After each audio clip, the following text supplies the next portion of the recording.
বাংলাদেশে নিরাপত্তাহীনতা অদ্ভুত এক দৃশ্যপট তৈরি হয়েছে। এমন এক সময় যখন জাতীয় জরুরি সেবা 999 বা 999-এ ফোন করে মানুষের জীবন বাঁচাতে চাইছে, ঠিক সেই সময় পুলিশ নিজেরাই ভয় পাচ্ছে ঘটনাস্থলে যেতে।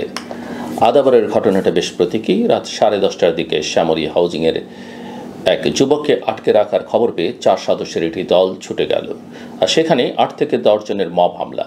কনস্টেবল আলামিন দায়ের কোপে জখম, পুলিশ ভ্যান ভাঙচুর। একটি ঘটনার অভিজ্ঞতা পুরো বাহিনীর বুকে ঢুকে গেছে। ডিএমপির কর্মকর্তারা এখন খোলামেলা বলছেন, আমাদের ভেতরে ভয় ঢুকে গেছে। জরুরি কল মানেই যে ঝুঁকির আধার, সেই বোধ তাদেরকে আটকে দিচ্ছে। কখনো ঘটনাস্থলে যেতে দেরি, কখনো আবার একেবারেই না যাওয়া। নরসিংদীর শিবপুর বা গাইবান্ধার সাগাটার উদাহরণগুলো দেখিয়ে দিচ্ছে রাষ্ট্রীয় সেবা আর নাগরিকের আস্থা দুটোই খসে পড়ছে।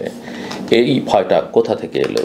কেবল মবের হাতে আক্রান্ত হওয়ার আশঙ্কা নয়, এর পেছনে আছে বছরের পর বছর জমে থাকা জন অভিশাপ। বিগত শাসনামলে নিরস্ত্র ছাত্র জনতার উপর হামলা, সমালোচনাকারীদের বিরুদ্ধে মামলা, আইনকে ব্যবহার করে ভয় দেখানো, এসবের সম্মুখভাগে থাকতে হয়েছে পুলিশকে। গণ অভ্যুত্থানের পর সমীকরণ পাল্টেছে, কিন্তু মানুষের মনে যে ক্ষোভটা জেগেছিল তা রাতারাতি তো ধুয়ে যায় না। অনেক থানায় জনতা সরাসরি গিয়ে চাপ তৈরি করেছে। অনেক জায়গায় পুলিশ কর্মকর্তারা টার্গেটেড আক্রমণের ভয়ে মাঠ পর্যায়কে লো প্রোফাইল করে রেখেছেন। ফলে 999 বা 999-এর ভরসা যে একসময় মানুষ বুক চাপড়ে বলতো ফোন দিলেই সাহায্য, আর সেখানে জেগে উঠেছে সংশয়ের ছায়া। সরকারি পরিসংখ্যান বলছে 2017 থেকে 2024-এর এপ্রিল পর্যন্ত 6 কোটির বেশি কল এসছে, কিন্তু সেই সংখ্যার আড়ালে যে অভিজ্ঞতা, কখনো সাহায্য আসছে না, কখনো ফোনেই মীমাংসা করতে বলছে কেউ, আবার কোথাও টাকা লাগবে, এসব গল্প সোশ্যাল মিডিয়া থেকে লোকমুখে দ্রুত ছড়িয়ে পড়ছে। আস্থা একবার ভাঙলে ওটার ঘোষণায় জোড়া লাগে না, বাস্তবে বদল চাই। এখানে অন্তর্বর্তী সরকারের একটি মৌলিক কাজ ছিল পুলিশকে শাস্তিমুখী রাষ্ট্রযন্ত্র থেকে প্রকৃত সেবাদাতা প্রতিষ্ঠানে ফিরিয়ে আনা।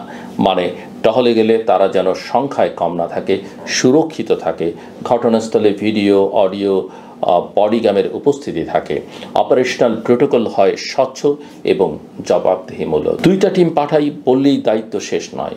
মাঠ পর্যায়কে দৃশ্যমান নিরাপত্তা দিতে হবে, যাতে তারা বুঝতে পারে রাষ্ট্র তাদের পাশে আছে। আর সমান্তরালে নাগরিকদের দিকেও বার্তা যেতে হবে, মব জাস্টিস স্বাভাবিক নয়, বরং শাস্তিযোগ্য। সমস্যার সমাধান আইনের পথে, পঞ্চির দাপে নয়। আইন শৃঙ্খলার এই সামাজিক কন্ট্রাক্টটাই এখন ভেঙে আছে। রাজনীতির ময়দানে একসঙ্গে চলছে আরেক টানাপোড়েন। আনুপাতিক প্রতিনিধিত্ব নিয়ে অদৃশ্য কিন্তু তীব্র তর্ক কষাকষি। বৈষম্য বিরোধী ছাত্র আন্দোলন যখন কোটা সংস্কার থেকে হাসিনা সরকারের পদ থেকে পৌঁছালো, তখনও কারো মুখে আনুপাতিক ভোট ব্যবস্থার কথা শোনা যায়নি। ওটা এলো পরে, যখন নির্বাচনের দিনক্ষণ নিয়ে বাস্তব আলাপ শুরু হলো। রাজনৈতিক হিসাব সোজা, যে দল আসনভিত্তিক ভোটে পিছিয়ে পড়বে তারা চায় ভোটের অনুপাতে আসন বণ্টন হোক, যাদের গ্রাউন্ড গেম শক্তিশালী তারা চায় বর্তমান সিস্টেমে নির্বাচন হোক।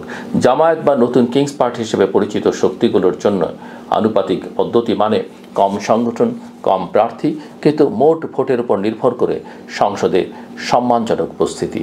অন্যদিকে বিএনপি বাস্তববাদী এক হাইব্রিড প্রস্তাব তুলেছে, দ্বিকক্ষ পার্লামেন্ট, যেখানে উচ্চকক্ষে আনুপাতিক প্রতিনিধিত্ব, এতে নীতিগত সংস্কারের একটা জানালা খোলা থাকে, কিন্তু নিম্নকক্ষের মাঠে সংখ্যাগরিষ্ঠতার খেলাও জারি থাকে। কিন্তু এখানে দুটো অবিচ্ছেদ্য শর্ত আছে। প্রথমত, অন্তর্বর্তী সরকার সংবিধানের মৌলিক রদবদল করার ম্যান্ডেট রাখে না। তাদের কাজ সংস্কারের খসড়া তৈরি, আলোচনার প্ল্যাটফর্ম, প্রশাসনিক স্বাভাবিকতা ফেরানো, এর বেশি নয়। তাই আগামী নির্বাচনে হঠাৎ করে আনুপাতিক পদ্ধতি চালু, এটা প্রায় অবাস্তব। দ্বিতীয়ত, যেসব দেশে আনুপাতিক পদ্ধতি চলে সেখানে থ্রেশহোল্ড থাকে, 4 বা 5% নিচে ভোট পেলে সংসদে ঢোকা যায় না। উদ্দেশ্য পরিষ্কার, খণ্ডিত ছোট ছোট দল দিয়ে সংসদকে অস্থিতিশীল হতে না দেয়া। বাংলাদেশে যদি থ্রেশহোল্ড ছাড়া পিওর আনুপাতিক পদ্ধতি চালু হয়, তাহলে 2-3% ভোট পাওয়া দলগুলো আসন চাইবে, আর শুরু হবে হর্স ট্রেডিং, দামি সস্তা এমপি কেনাবেচা, জোট ভাঙা গড়া, টেকসই সরকার গঠনে অনিশ্চয়তা। ইতিহাস আমাদের শিখিয়েছে দুর্বল জোট সরকার মানেই প্রশাসনিক ক্লান্তি, অর্থনীতির নড়বড়ে হাঁটাচলা আর নীতিগত সিদ্ধান্তের দোদুল্যমানতা। এদিকে মানবাধিকার ও গণমাধ্যম ক্ষেত্রে এক ধরনের ডেজাভু কাজ করছে। SAHR এর পর্যবেক্ষণ বলছে, নারী ও সংখ্যালঘুদের নিরাপত্তা সংকট বেদনাদায়কভাবে বেড়েছে। মব হিংসা আর প্রতিহিংসামূলক আক্রমণ নতুন স্বাভাবিক হয়ে যাচ্ছে। একই সঙ্গে আগের সরকারের দমনমূলক আইনের ব্যবহার, বিশেষ ক্ষমতা আইন, সন্ত্রাস দমন আইন, সাইবার নিরাপত্তা আইন বন্ধ হওয়ার বদলে বহু ক্ষেত্রে জারি আছে।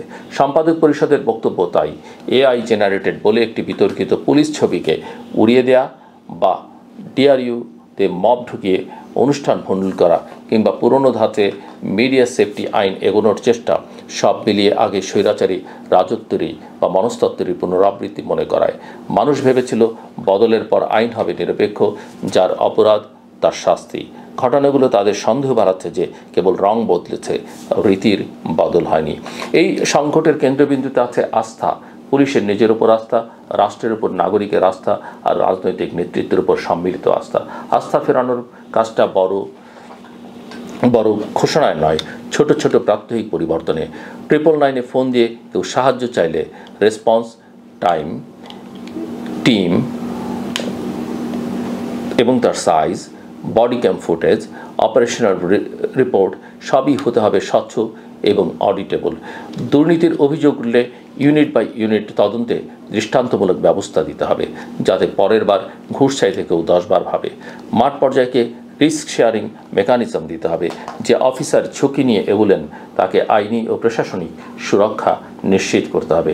আর নাগরিক পক্ষকেও কুইক রেসপন্স উইটনেস প্ল্যাটফর্ম চাই। ফোনে শুধু অভিযোগ নয়, ভিডিও প্রমাণ নিরাপদে আপলোডের নিশ্চয়তা। মব হিংসায় যারা নেতৃত্ব দেন তাদের দ্রুত বিচার, দ্রুত রায়, দ্রুত দৃষ্টান্ত। রাজনীতির খাতায় আনুপাতিক প্রতিনিধিত্ব নিয়ে যে পাওয়ার ক্যালকুলাস চলছে তার সঙ্গে সমান্তরালে দরকার আনুপাতিক মানে কি, থ্রেশহোল্ড কয় শতাংশ হওয়া উচিত, অঞ্চলে অঞ্চলে আসন বন্টনের সূত্র কী হবে, জোট রাজনীতির নৈতিক সীমা কোথায়। এই প্রশ্নগুলোকে পার্টি অফিসের বোর্ডরুমের আটকে রাখলে চলবে না। বিশ্ববিদ্যালয়, সংবাদ মাধ্যম, সিভিল সোসাইটি সব জায়গায় চুক্তির ভাষায় এগুলো খুলে বলা দরকার। গণভোটের কথাও টেবিলে রাখা যেতে পারে, কিন্তু গণভোট মানে হ্যাঁ বা নার আবেগী রায় নয়। তার আগে প্রয়োজন জনশিক্ষা, বিশ্বস্ত তথ্য, নিরপেক্ষ মডেলিং। শেষ কথা, বাংলাদেশ এই মুহূর্তে দ্বিমুখী সংকটে। একদিকে পুলিশ ভয় পঙ্গু, অন্যদিকে দলগুলো নিজেদের সুবিধার অঙ্ক কষতে ব্যস্ত। এর মধ্যে সাধারণ মানুষ রাস্তায় নিরাপত্তা পাচ্ছে না, আবার ভোটের খাতায়ও তারা কেবল পরিসংখ্যান। যদি সত্যি আমরা বদলের স্বপ্ন দেখি, তাহলে প্রথম কাজটি আস্থা পুনর্গঠন। পুলিশকে সুরক্ষা সামর্থ্য দিন, আইনকে সমানভাবে চলতে দিন, গণমাধ্যমকে নিঃশ্বাস নিতে দিন, আর রাজনীতিকে জনতার বোধগম্য ভাষায় কথা বলতে বাধ্য করুন। নির্বাচন হোক সময় মতো, নিয়ম মাফিক, স্বচ্ছ প্রক্রিয়ায়। অনুপাতিকের জটিল অঙ্ক যতই থাকুক, রাষ্ট্রের সহজ সমীকরণটা কিন্তু পরিষ্কার। ঐকান্তিক নিরাপত্তা, কার্যকর সেবা আর গণম্যান্ডেটের প্রতি শ্রদ্ধা।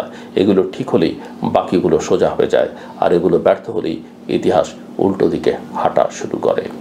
আমার কথা শুনবার জন্য আপনাদের অসংখ্য ধন্যবাদ। আপনাদের সবার জন্য শুভকামনা।